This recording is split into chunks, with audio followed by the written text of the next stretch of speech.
ஜாகிரஸ் ஜில்லா மாதம்பட்டி ரங்கராஜ் இவங்களோட வழக்கு சென்னை உயர்நீதிமன்றத்தில் விசாரணையில் இருக்க நிலையில் ஜாய்க்கு பாய் பேபி பிறந்திருந்தாங்க. அதை தொடர்ந்து மாதம்பட்டி ரங்கராஜ் அது தன்னோட பேபி தான் அப்படின்னும், எங்கள் ரெண்டு பேத்துக்கும் திருமணம் ஆனது உண்மை, ரெண்டு பேரும் காதலிச்சது உண்மை அப்படின்னு சொல்லிட்டு பல விஷயங்களை அவரே ஒத்துக்கிட்டாரு அப்படின்னு சொல்லிட்டு நேற்று ஜாய் ஒரு ஸ்டேட்மெண்ட்டை ரிலீஸ் பண்ணியிருந்தாங்க. அதை தொடர்ந்து ஜாய் சொன்னது எல்லாமே பொய் தான், உண்மையிலே இதுதான் நடந்திருக்கு அப்படின்னு சொல்லிட்டு மாதம்பட்டி ரங்கராஜ் புதுசாக ஒரு ஸ்டேட்மெண்ட்டை ரிலீஸ் பண்ணியிருக்காரு. அந்த ஸ்டேட்மெண்ட்ல என்ன சொல்லியிருக்காருன்னா, மகளிர் ஆணையத்தில் குறிப்பிட்டுள்ளபடி நான் எந்த ஒரு ஒப்புதலையும் கொடுக்கவே இல்லை. ஜாய் தன்னிச்சையாக நான் மேரேஜ் பண்ணிக்கிட்டேன் அப்படின்னு சொன்னாங்க. அதை ஒருபோதும் ஒத்துக்கவே இல்லை. அதை நான் திட்டவட்டமாக சொல்கிறேன்.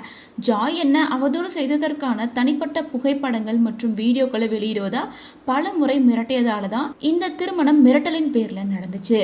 செப்டம்பர் 2025 1000 விளக்குகள் மகளிர் காவல் நிலையத்தில் புலனாய்வு செய்த அதிகாரி முன்பும் மாண்புமிகு சென்னை உயர்நீதிமன்றத்திலையும் விரிவான வாக்குமூலங்களை நான் ஏற்கனவே கொடுத்துருக்கேன்.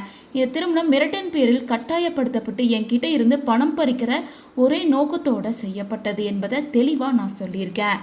கமிஷன் முன் நடந்த அடுத்தடுத்த நடவடிக்கைகளின் போது ஜாய் எனக்கு மாதத்திற்கு 1,50,000 பராமரிப்பு தொகையை தரணும். அதே போல் தன்னோட BMW காருக்கு மாதம் 1,25 லட்சம் மாதாந்திர இஎம்ஐ தொகையும் செலுத்தணும் அப்படின்னு கோரியிருந்தாங்க. பட் அந்த கோரிக்கையை நான் மறுத்துட்டேன். நான் ஒருபோதும் DNA பரிசோதனையை மறுத்ததே இல்லை. மேலும் அந்த குழந்தை என்னோடது அப்படின்னு அறிவியல் பூர்வம் நிரூபிக்கப்பட்டா DNA டெஸ்ட் என்னோட குழந்தை அப்படின்னு காமிச்சா வாழ்நாள் முழுசும் அந்த குழந்தைய நானே பார்த்துப்பேன் அப்படின்னு சொல்லியிருக்கேன். இந்த வாக்குமூலம் ஏற்கனவே 1000 விளக்கு மகளிர் காவல் ஆணைய விசாரணையில் அதிகாரி முன்பு செப்டம்பர் 2020 பதிவு செய்யப்பட்டிருக்கு. மகளிர் ஆணையத்தின் பரிந்துரை உத்தரவில் குறிப்பிட்டுள்ளபடி நான் எந்த வாக்குமூலத்தையும் அளிக்கவே இல்லை. அந்த பரிந்துரை உத்தரவை எதிர்த்து நீதிமன்றத்தில் மேல்முறையீடு செய்வேன். மேலும் உண்மை நிறுவ அனைத்து ஆதாரங்களையும் சமர்ப்பிப்பேன். ஆணையத்தின் முன் நடந்த அனைத்தும் சட்டத்தின்படி நீதிமன்றத்தில் முறையாக சமர்ப்பிக்கப்படும் அப்படின்னு சொல்லி மாதம்பட்டி இந்த போஸ்ட்டை கொஞ்ச நேரத்துக்கு முன்னாடி தான் ஷேர் பண்ணியிருக்காரு.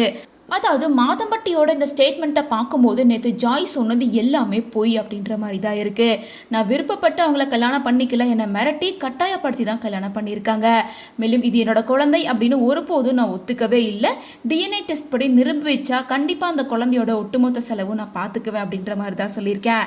அது மட்டும் இல்லாமல் ஜாய் என்கிட்ட பணம் பறிக்கிற நோக்கத்தோடு தான் பழகியிருக்காங்க அப்படின்னு தெரிஞ்சதுக்கு அப்புறமா விலக ஆரம்பிச்சிருக்கேன். பட் ஏற்கனவே பழகின ஃபோட்டோஸ் வீடியோஸ் எல்லாம் வச்சு பிளாக்மெயில் பண்ணி தான் இது எல்லாத்தையும் பண்ணிட்டு இருக்காங்க. ரொம்பவே கிளியராக மாதம்பட்டி இந்த ஸ்டேட்மெண்ட் மூலமாக எல்லாருக்கும் பதிலடி கொடுத்துருக்காரு.